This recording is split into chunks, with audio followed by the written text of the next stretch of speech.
Hello, I'm Richard Jack Smith of Real Talk Movie Reviews. Film music, in the main, has been described as mere background noise or accompaniment, something which works best when it appears unnoticed. I disagree with that assessment. Film music has had a huge impact on my life, a prominent role. So for this particular video, I would like to present my picks for the best scores by decade. That's the best score of the 1930s, right the way up to the present, excluding of course the 2010s. That's for another video. I do this as a way of providing context for that later pick. Hope you enjoy. For the 1930s, there were many innovators, among them Franz Waxman and Erich Wolfgang Korngold. Perhaps no score, though, has proved quite as influential as Max Steiner's King Kong. The great theme, the use of leitmotif or character theme, or a theme which expresses an emotional place, has become an essential element in the storytelling process for film music.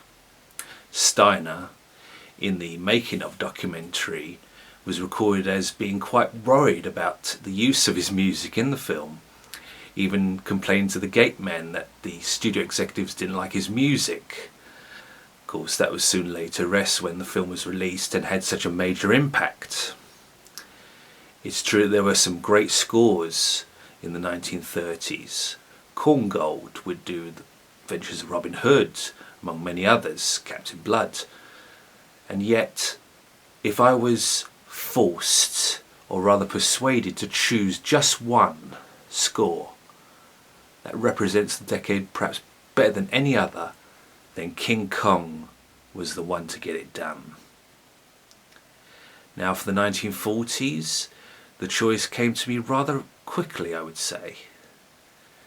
Innovators such as Alfred Newman, Bernard Herrmann, Miklos Rozsa and others definitely set the path alight with their film noir and dramatic efforts, and yet Korngold, with his swashbuckling classic The Sea Hawk, released in 1940, features music for Queen Elizabeth.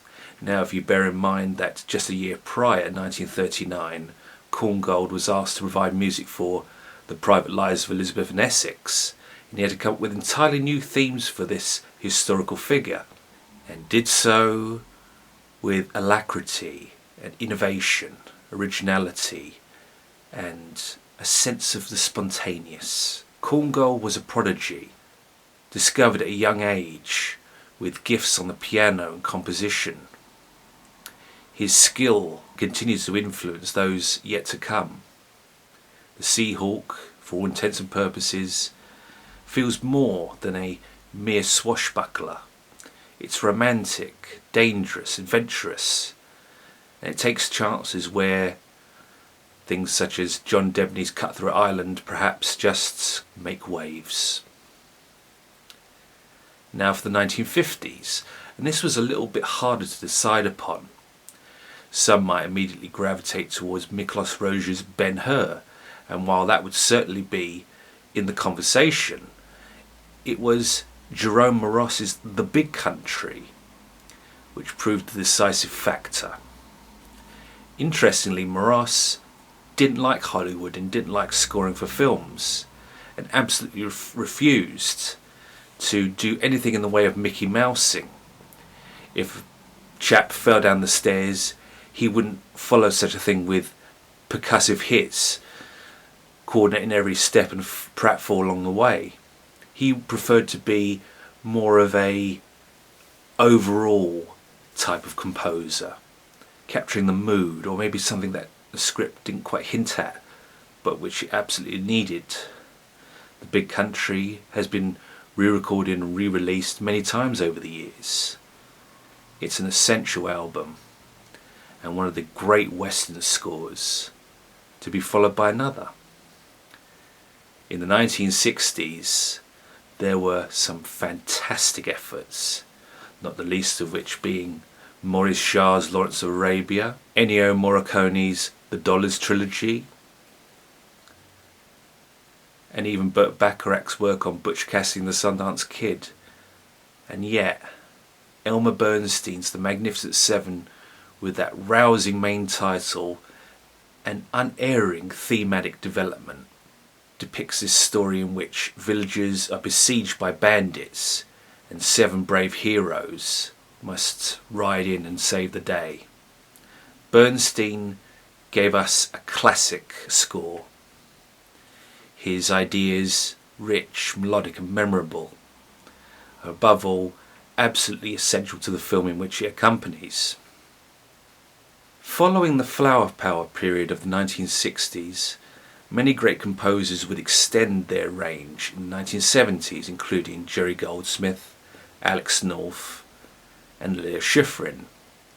However, there was one man who, in his collaborations with George Lucas and Steven Spielberg, would change the whole complexion of film music. That man was John Williams. In his 1975 effort Jaws, he provided 2 notes, EF, to symbolise the shark's presence because there was no shark prop to work with. The impact of that score cannot be denied, and yet it wasn't my choice for the best film score of the 1970s, but rather Williams' work on my all-time favourite soundtrack, Superman. The main title has been heard millions of times over the years, over the radio and television commercials, even parodied in The Goonies, among other things. It's my favourite because it, in every sense of the word, was perfect. It redefined what a superhero could sound like musically when he flies in and saves whoever's in trouble, defeats the villain and makes the world a happier place. Williams, well, genius. And he's a very humble man. In interviews, when asked about his work, he admits he doesn't listen to it an awful lot, but rather faces the challenges of a new effort with renewed vigour and confidence. Getting to the 1980s now, and technically Alex North's Dragon Slayer would seem to be the default option here, and yet Bruce Broughton's Silverado, another western score following along from The Magnificent Seven and The Big Country, has proved to be an essential part of my upbringing. What distinguishes Silverado for me are the clearly defined thematic threads. On the one side you have the McKendrick brand, and Cobb, who it emerges later on has been a villain all along, and a former friend of Payden's. Payden's gang, there are 4 of them, played by Kevin Costner, Kevin Kline, Danny Glover and Scott Glenn, truly represent what a Western hero is. Broughton rose to the challenge and knew that he could not merely produce an adequate score, he would have to do a brilliant one. That meant hard work, perseverance, thematic development, tone, atmosphere, mood. And he captured all those things and more, and there wasn't a wasted note in the whole production. For the 1990s I decided to depart from the previous set of principles only in so much that there's a tie between 2 scores. The fact that they are by the same composer for the same franchise means it will be a less jarring link. John Williams once again did amazing work on Jurassic Park, and I would say the equal to that was the 1997 effort, The Lost World Jurassic Park. Why the tie between these 2? Because to choose one and not the other would simply not be right. It wouldn't feel so, and I prefer it better to have them as a set. Indeed, what these illustrate, perhaps more than anything else, given the later efforts by Don Davis and Michael Giacchino, was that not only was John Williams the right composer for this franchise, he was the only composer who could give it the musical architecture and pathos it needed. Few moments strike me as so well honed and tuned to the narrative demands set by a director as when the helicopter carrying the scientists heads to the island. What a brilliant cue.